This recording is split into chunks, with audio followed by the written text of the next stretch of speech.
X'għandna hi? Uhu, beda s-sajf, relax s-sajf, issa. isibnilu li beda s-sajf, għana m'għandniex rebbija. Ġifiri għana Għana xitwa. ġasħana, U sajf. ħafna Daqsek. sħana. Avolja, s-sajf, da mux l-axar program, dis-sena. Ekku, fil-fat. No. Fil-fat aħna ħanibqaw għaddejjin ma' tul l-iskeda tas sajf kollha b'episodji li huma ġodda u oriġinali. Ovvjament, ħafna mit-teknoloġija wkoll tibqa' tibda u jibqgħu joħorġu affarijiet ġodda fis-sajf ukoll. U aħna ma nistgħux nifhmu ovvjament. Qatt, ma se tinbidel id-data u l-ħin. So ħorġu l-kalendarju. Jew id-djarju insomma. Google Calendar. Jew il-mobile alarm. Wiwa, l-uniku device li fakrek l-affarijiet fiex ħin ħajsiru. Yes, indeed. Mela, il-gadgets fis-sajf ħajkun qed jintwera kull nhar ta' ħamis wara l-aħbarijiet ta' 8, ġifieri ftakru iktbuha kull nhar ta' ħamis wara l-aħbarijiet ta' 8. Eżatt, ġifieri prime time issa ħammorru għas-sajf. Yes, indeed, ukoll għandna gadget shorts għax fis-sajf nitsu shorts, allura gadgets ħanablu shorts ukoll. It-tlieta u ħadd fit-8 sinkwarta filgħaxija eżatt qabel l-aħbarijiet ħankun nurru 5 minuters biex jekk m'għandekx ħin tgħid mort nara gadgets bil-fors għandek 5 minutes għal gadgets, għandek il-gadget shorts biex tara il-5 minute gadgets, indeed. Tajjeb, imbagħad għandna diversi ripetizzjonijiet kif bħal dejjem kif tafu gadgets jiġi mirrepetut f'diversi ġranet ta' matul il-ġimgħa u dan ħajkun fuq TVM News anyway. Ġifieri importanti li jekk titilfuna tmorru fuq TVM News. Eżatt, nafu li tħobbu l-baħar, ma nafx dan jien mhux il-baħar. Ma nħobbux imma meta mmur tkun hekk. Are you team rocky beaches or team sand? Sand 1000%. Anka naqbel. 1000%. Ma nħobbx nitnikkes. Jew nweġġa jew naqta xi għalija beach ramel għandi bżonn il-ramel. Jien għalija ma morx il-baħar jekk mort hekk. Issa għandi kuriżità oħra. Jekk tieħux selfies. Rari. Jiena nevita. Ma jekk tkun il-baħar bin-nuċċali tax-xemx u biex toqgħod tittella naqa' fuq Instagram u kulħadd jgħirari. Oh mela, le, fatti jiena naħseb li ma ntella selfie fuq Facebook u Instagram. Għadha bissa tellajt u taħt story tiegħi. Għannara. L-aħħar selfie li ħadd. Storini l-aħħar selfie. L-aħħar selfie li ħadd ilu naqra. Kontent minn ta' ximkien. Ħanorik ti. Kontent. Tal-party li konna ħin. Bello. Dan l-aħħar wieħed sura, selfie sura, l-oħrajn żlieġa, imma. Ok, jien għandi l-aħħar selfie kooperazzjoni l-baħar. Ara xieħle. Ma t-tifla. Imma ħna, il-baħar, jien ma konċ il-baħar imma jien. Issa ma tnieħu il-baħar niġi norik il-selfie. Wejjek for fun.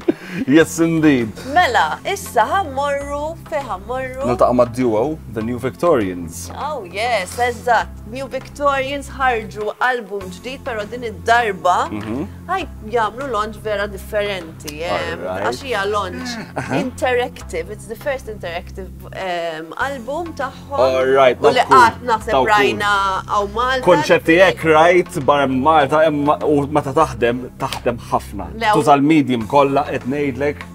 U knowing the New Victorians li huma żewġ nies tfajliet li huma aħwa ħarġu dan l-album jismu Thick Skin. U biex nedu l-album tagħhom insomma ħolqu dan l-esperjenza teknoloġika vera cool.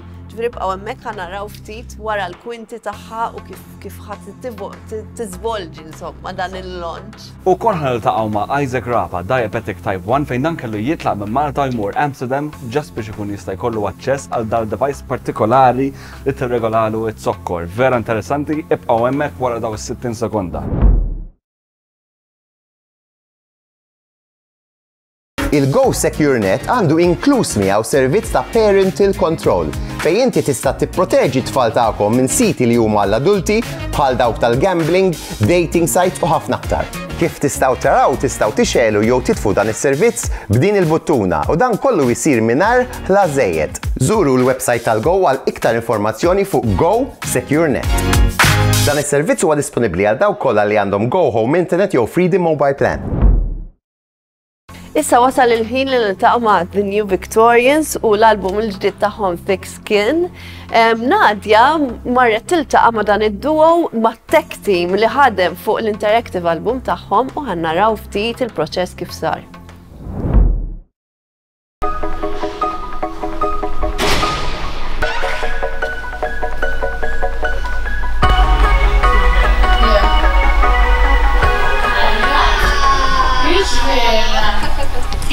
prettier. It's prettier. Can we switch them all back on again? Nice. Okay, teams left and right. We're gonna switch them off all together, okay? Are we ready? I'm gonna count us in. We're gonna switch them off.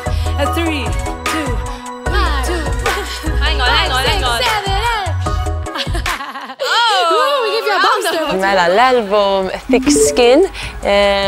It's all about basically us growing up, I guess. As women, you're always told you have to have thick skin, you have to, I don't know, you have to rough it up, you have to make it in the world and all this. When you make new music, it's always like so many doubts, so much waiting, so much just like anticipation and ups and downs. And you're just like, I guess sometimes even though we celebrate people with thick skin and people have gone through a lot, sometimes you need to take the time or find the space to let it out a bit. And so like I feel a lot of people here are people we admire because of their thick skin, but today we just want to be here for one another and give ourselves the time and the space to let it out a bit. We can be who we wanna be. The idea kind of first came to us last year in COVID, when we kind of were so starved for these experiences that felt like tangible and experiential and tactile. Like I was so fed up of watching a concert or a play or something from my sofa at home, and I was like, so when we finally can, I can't wait to make something where you have to be there to experience it. You got me running circles back to you. Hello, welcome, come along, So, do you play an instrument? No? No problem? So you're just going to hover your light and then check it out. The rest of the balls are up to you, man. Wow, I love it. Emmy, she got the vibe. Bringing the beat in. Għawek għanna sistema ta' dwal fuq winches li aħna modifikajna biex ikollhom sensor ta' dawl fihom. Issa bi programmar u bl-elettronika qed inġibuha tidher li meta tixel id-dawl jitla jew jixel track partikolari jew ħaddem ħoss partikolari. Imma l-isforz tagħna hu biex il-ħaġa tidher maġika u hekk ikun hemm ħafna affarijiet ikkomplikati għaddejjin fil-background, imma bit-tama li l-esperjenza ta' l-udjenza tkun waħda eleganti u maġika biex ngħidu hekk. Kien proċess li beda 5 snin ilu, 4 snin ilu meta l-ewwel darba li kellna din installation jisimha Light Push Stuff li fiha n-nies setgħu iħadmu l-installation billi juru torch fuqu, illi mbagħad biż-żmien komplejna nevolvuha kemm f'lob pereżempju ġieli trasformajniha f'logħba, d-darba kienet xi ħaġa li ridna nagħmluha musical. Ladies and gents, shall we give it a try? Ladies and gentlemen, if you can flash a torch underneath one of these balls, you'll be playing along. We'd be heart to heart to see eye to eye, hand in hand. Kien hemm ħafna xogħol biex dis-sistema tiġi integrata seamlessly mal-light design tax-show, ġifieri hija l-ewwel darba li qed nagħmlu xi ħaġa interattiva integrata ma' light design b'dal mod. Daw żewġ dinjiet li esplorajna fil-passat imma qatt ma żewġna b'dal mod. Baw il-fatt li New Victorians qed joħolqu xi ħaġa akkoljenti u warm, naħseb hija xi ħaġa sabiħa ħafna u kuntent ħafna li qed ngħinuhom iwettqu il-viżjoni tagħhom.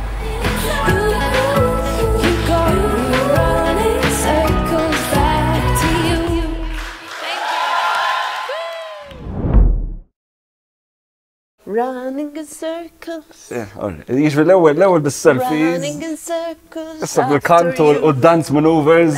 Ivejja. Ejja, inti taf tkant iktar minn Ejja, ma nafx nistenna lilek jiena. Dik xa tkant hemmhekk. The man of many talents. Molla. New Victorian, so. Running in circles.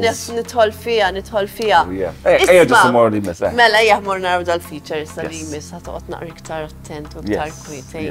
Forse jkun hemm diska li naf. Ejja. Well, originally I'm from London, but I've been living here in Malta for 5 years now, which means I've been taking the bus, well, for 5 years. So that's every single day, that's in the morning and in the evening, to and from work, and also in my personal time as well. Something that's made using the buses in Malta extremely easy is the Talinya app.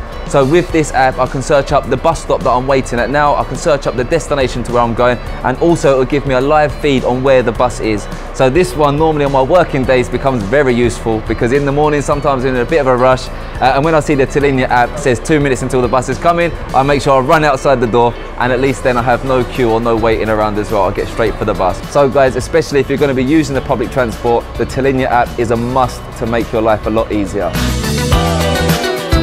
In fact, I think this is my bus now, guys, so see you soon.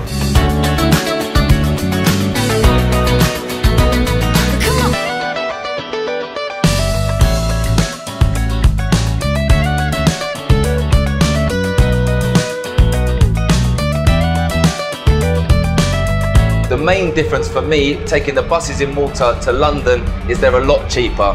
When I was in London or the UK and I'm going to work, I'm paying for every single stop that I go past. Where here in Malta now, we're paying for just a ticket that can last you 2 hours. So you can sometimes go to work and back, or go to a few different destinations on the same ticket.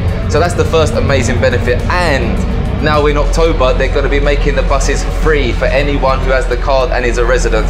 So that one is definitely amazing for everybody that lives here. Another good thing about the buses in Malta is genuinely just the vibe. So one time I'm coming home from work and I've had a long stressful day at work, and the bus is full, I'm a bit down a bit. And then a guy at the front, an old lovely Maltese man, decides to get up and start singing his heart out. And man, at the end of it, everyone just started clapping, applauding him, people are recording on their phones. And something like that is just a nice experience that just, you know, this is something I remember until now. The main reasons I would suggest other people to use public transport in Malta is that we already discussed before, the price is very cheap and affordable. Also, it's obviously a lot more eco-friendly. We have many people travelling at the same time rather than being in separate vehicles, adding more pollution to the island that's already quite suffering with pollution. And another thing would be the parking. So as you know, the parking in Malta can be very crazy. To find a parking spot and then also get it from your parking spot to your destination. So for me, 100% public transport can be a lot better in Malta, yeah.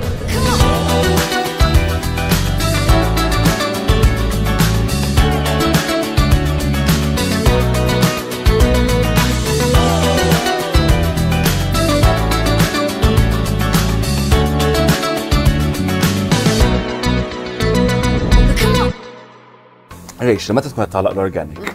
Tgħid tagħlaq, imma tgħid imma għala qed nissepara dan l-iskart kollu. Għaliex mhux qed nitfa' kollox ġo forza sewda u just waddab fit-triq.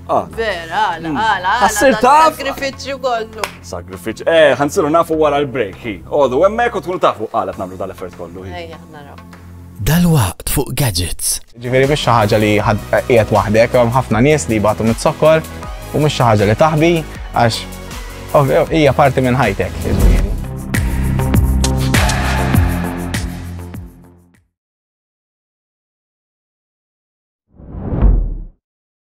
Ftit tal-ġimgħatilu kellna lil din u lil Luke biex jikellmuna ftit iktar fuq Piċora. Piċora huwa avveniment fejn ħakun hemm startups differenti jikellmuna fuq l-idejat innovattivi u kreattivi tagħhom. 3 minn dawn is-startups ħajitlu fiċ-ċans biex jibħu funding u mentorship u ħafna għajnuniet differenti li jkollhom bżonn. Iżda dan mhux kollox, hemm ukoll opportunità għalikom l-udjenza fejn tistgħu iżżuru dan l-avveniment b'xejn u għandna lil Jessica magħna biex nitkellmu iktar dwar dan kollu. Issa, x'ħajkun qed jiġri eżatt f'tin ta' Piċora? So l-ewwel darba dis-sena ħaniftħu l-bibna l-pubbliku. Sena l-oħra ma rnexxilniex nagħmluha ħabba r-restrizzjonijiet tal-COVID. Of course. So ħanamlu Piċora qiegħda fuq jumejn il-kompetizzjoni. So l-aħħar ġurnata ħanamlu exhibition floors biex nuru l-startups Maltin l-kapaċitajiet tagħhom, l-invenzjoni li ħarġu biha. Ħajkun hemm ukoll it-talks mingħand il-fundaturi li ħajaqsmu magħna l-esperjenza tagħhom kif irnexxielhom jagħmlu jissettjaw il-biznis tagħhom u jkabru għal dak li huwa llum.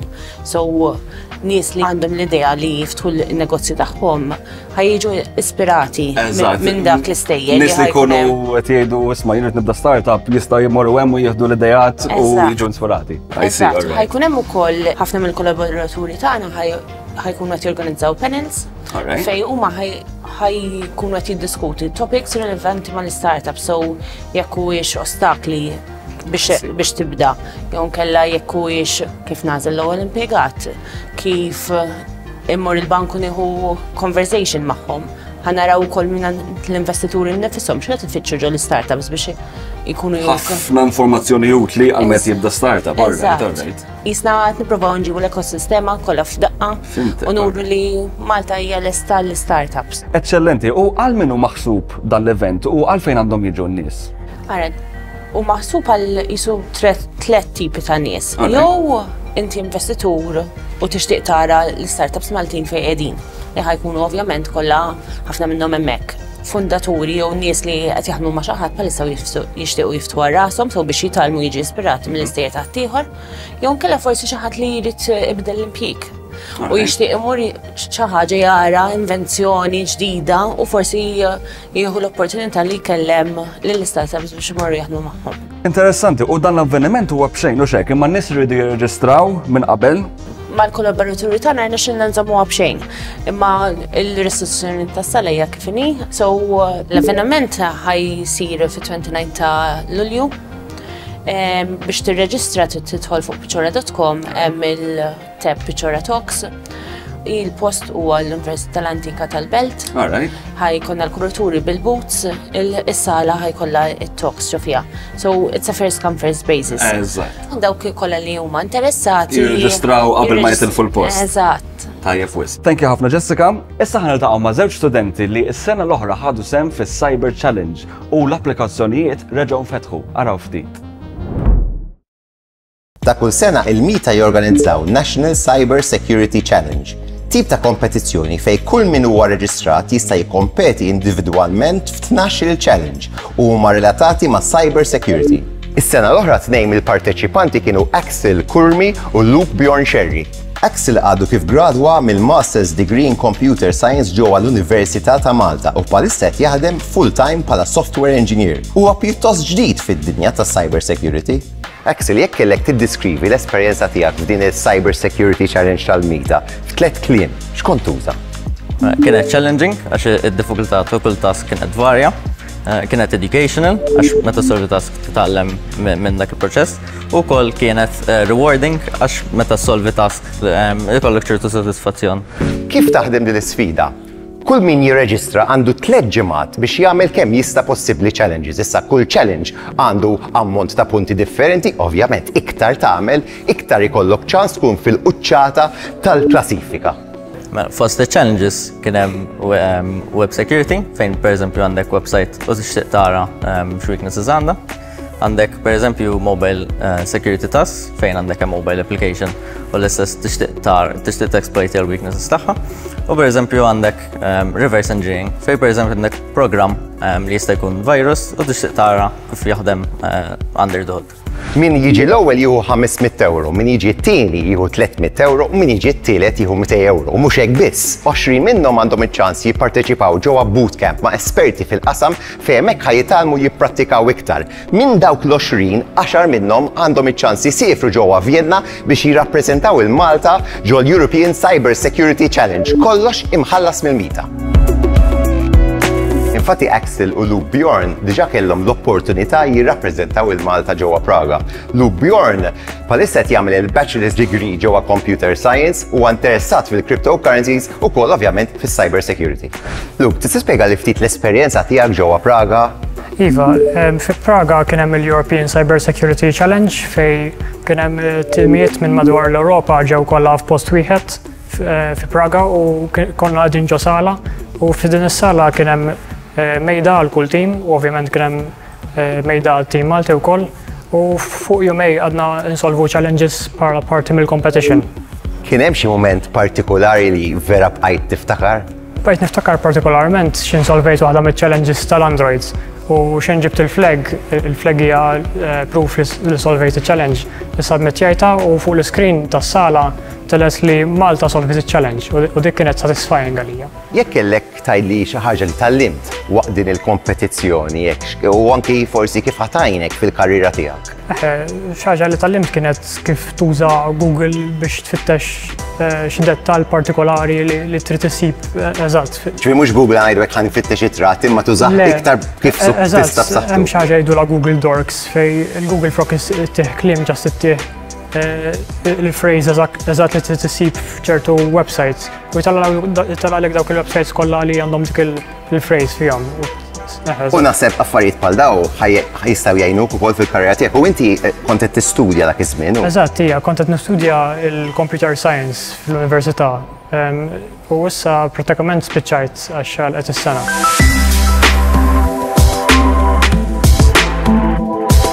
Deċidejt li naħosem f'din il-kompetizzjoni għax fil-karriera tiegħi nixtieq nispeċjalizza in security u kompetizzjonijiet bħal dawn jgħinuk ħafna biex titgħallem fuq dan il-qasam. M'għandhomx jitilfu jekk jipparteċipaw f'din il-challenge għax worst case ħadd titgħallem xi ħaġa fis-cyber security u best case ħadd tieħu €500 u ħadd tmur Vienna. Din il-kompetizzjoni qiegħda miftuħa bħalissa għal Maltin u Għawċin kollha minn età ta' 16 sa 25 sena sa 9 ta' Lulju. Ovvjament iktar tapplikaw tard inqas ħajkolkom ċans tagħmlu dawn iċ-challenges. Mela x'qed tistennew applikaw issa fuq is-sit li qed taraw fuq l-iskrin.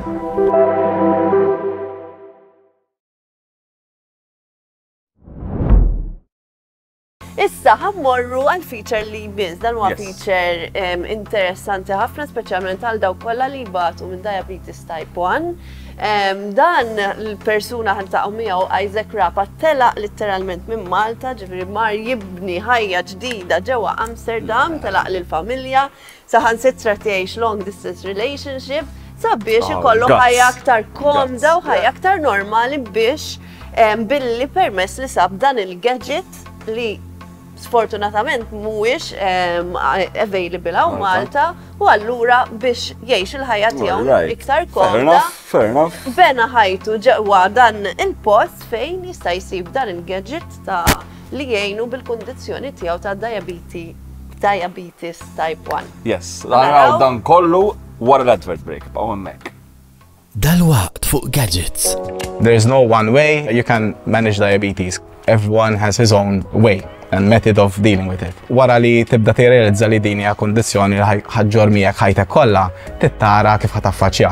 Ma tistax taqta' qalbek u tgħid għalfejn tittaċċetta and you need to move forward.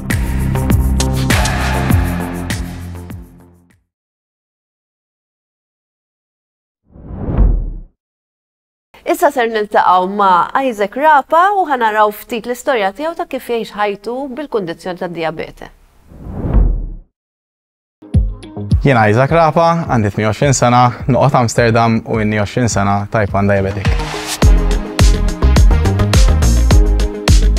Mindu kont żgħir dejjem kont imbagħti minn kundizzjoni jew virus li huwa laryngitis. U ovvjament ommi ħadetni għand it-tabib u kellu itini l-steroids. Tul ta' żmien ta' xil-jum kont l-estejthom. Wara ġimgħatej jew ġimgħa bdejt uħossni vera jien.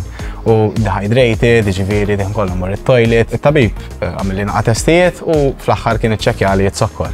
U minna li dak iż-żmien kien sabuli xi 15. Għamil ġimgħa l-isptar naraw x'inhuma l-affarijiet u r-riżultat li kelli type 1 diabetes. Minn dak iż-żmien l-hemm inni 20 sena issa dejjem tipprova tara kif ħa tirnexxi u tipprova tara kif ħa tkampa. There is no one way you can manage diabetes. Everyone has his own way and method of dealing with it. Wara li tibda tirrealizza li din hija kundizzjoni li ħaġġor miegħek ħajtek kollha, tittara kif ħataffaċċja. Ma tistax taqta' qalbek u tgħid għalfejn tittaċċetta and you need to move forward. Dil ħaġa mhux ħaġa li tillimitani, anzi li ttini motivazzjoni biex nelibha. U fil-fatt jiena mbagħad ħafna gym, mbagħad ħafna sports, xorta dak iż-żmien kont immur ġifieri ntrenja futbol u kont inlaħħaq ma' kollox ovvjament. Qabel kienet naqa' diffiċli għax ovvjament hemm affarijiet li kienu ħafna manwali, pereżempju tiċċekkja t-sokkor titqabsu bike, biex tieħu l-insulina kienu bis-siringa qabel ukoll bil-kappa l-orange niftakarhom. Kont naqa' konservattiv biha l-ħaġa, ġifieri ma kontx inħobb niċċekkja t-sokkor quddiem sħabi, ġifieri kont immur għand in-ners. U kienet xi ħaġa li kienet repetittiva, ovvjament it-sokkor mhux tiċċekkja darba fil-ġurnata, tiċċekkja ħafna. Tumbat iktar ma tikber, iktar tibda realizza li kulħadd għandu xi ħaġa li jrid jaffaċċja. Allura din hija xi ħaġa tiegħi nipprova nkun komdu biha. Isaac kellu jitla jgħix l-Olanda biex jikseb l-insulin device li xtaq. Dan huwa l-ewwel device li qatt kelli u wkoll huwa id-device li xtaqt. Hemm ħafna tipi differenti ma għandhom il-limitazzjonijiet tagħhom ukoll. Inni forsi 3 xhur u rajt improvement kbir fl-average ta' zokkor. Qabel konnu injections between 6-8 darbiet kuljum. Ġifieri kienet xi ħaġa li bid-device issa tajta. Dan huwa il-pump timlieħ b 200 units ta' insulina u dan jibqa' mwaħħal miegħek għal 3 ijiem. Issa hawnhekk ma nafx tistax tarawha ma hawn kanjula żgħira li dik tkun taħt il-fett jew tkun ġol fett. Ħalli ittik microdosage ta' insulina u l-insulina tibqa' tajba wara 3 ijiem u koll il-bettri tiegħu tisservi sa 3 ijiem. Ġifieri dan ma tiċċarġjax, dan kemm twaħlu u tarmih. U l-insurance tgħidlek ittikkaxxa titfaħħom kollha fiha, once titimliha tibatilhom lura. Ġifieri they are recycled. Imbagħad għandi s-sensor li nuża biex niċċekkja zokkor imma dan nbidlu kull 15. Issa di taħdem through Bluetooth mal-mobile, iOS u Android hija l-istess u li tagħmel tiftaħ l-app tagħha u ġast kemm tagħmel through NFC it-tik zokkor. Jgħidlek kemm fadallek insulina fil-pod u wkoll meta ħajskali ġurnal qed jgħid li ħajskali għadha fid-29. Dak il-ħin kien 16, kemm niktiblu 16, nista' ukoll nagħmillu tags, pereżempju after exercise, għax għadni ġej mill-gym, nagħmillu app calculator u waħdu jikkalkulali li jrid nieħu 2.9 units. U kemm nagħmillu confirm, nagħmillu start. U hekk qed ithi insulina itieli every 0.05 units u sakemm jilħaq 2.9. Ma naranix immur lura l-injections ġifieri għax ovvjament hija xi ħaġa ta' lussu li jiena meta mmur niekol, meta noħroġ ma nixtieq nieħu l-pens miegħi. Ġifieri dak kemm nieħu d-device, kemm nieħu l-mobile, il-pump dejjem ikun miegħi every 3 days, u daqshekk I'm sorted. Ġifieri hija xi ħaġa li wara 20 sena jiena ngħid qed ngħix ħajja normali f'dak l-aspett ġifieri. Jekk inti jkollok il xi ħadd li qiegħed miegħek u jissapportjak fiha, il-kondizzjoni tiġi ħafna iktar faċli. Xi kultant vera il-kondizzjoni tkun ilek biha ma nafx kemm, imma xi kultant insihom għax just taħodhom for granted dawn l-affarijiet. Ġifieri importanti ħafna din li jkollok il xi ħadd li jifhmek ukoll. Taraħħa bħala piż kbir fuq spaltek, imma wkoll issib support mill-familja anke m'komunitajiet, ġifieri online tista' ssib forums, kulħadd jibda jispjega kif jelbuha dawn l-affarijiet. Ġifieri mhix xi ħaġa li qiegħed waħdek, hemm ħafna nies li jbagħtu mit-sokkor u mhux xi ħaġa li taħbi għax hija parti minn ħajtek, ġifieri.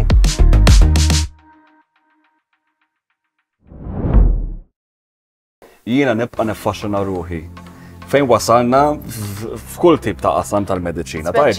Imma jiena niftakar nies diabetic bil-fors bil-labra u bil-fors toqgħod tara x'ismu, imma issa kollox automated, kollox regulated. U anke ma tantx fih żgombru bħala gadgets. Qabel kien hemm dawk ukoll li tilbishom hawnhekk u kien daqsxejn. Ovvjament ħafna ħjar nerġgħu imma dejjem nimxu. Teknoloġija tagħmel ħajjitna ħafna iktar faċli. Importanti li daw il-gadgets jiġu Malta wkoll ħalli ovvjament jilħqu iktar nies li għandhom bżonn u li jibgħatu minn din il-kundizzjoni. Ekku hi. Issa. Wasalna fl-aħħar tal-programm. Diġà iva, nixtieq nirringrazzjaw l-sponsors li huma BT Commercial, Go, Oxford House, Esplora kif ukoll Duracell. Jien nirringrazzja l-sponsors personali tiegħi li huma Thomas Hair Studio għal xari kif ukoll tlellix għad-dwifer tiegħi mort Pinky. Oh yeah, mhux greeny, Pinky.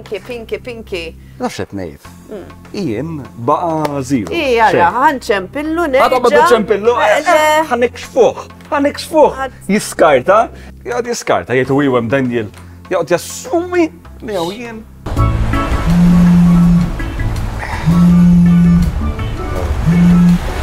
Hello. Fejn qiegħed inti għajt? Ġejt naqra sal-baħar. Mhux proset għalik, aħna hekk xiġifieri, qiegħed chilling on the beach, intek tagħmel u ma tiġix għall-programm mela jew. M'għandix dritt tiġi l-baħar għandi cocktail f'idejja, għaw kwieta ma' ħafna nies hawn żiffa bellezza u ħanoqgħod hawnhekk nirrilax. Jaġġi s-sajf u jien ħobb ngawdi s-sajf. Mhux hekk! Mhux hekk! Nu aħna u naħdmu. Ciao.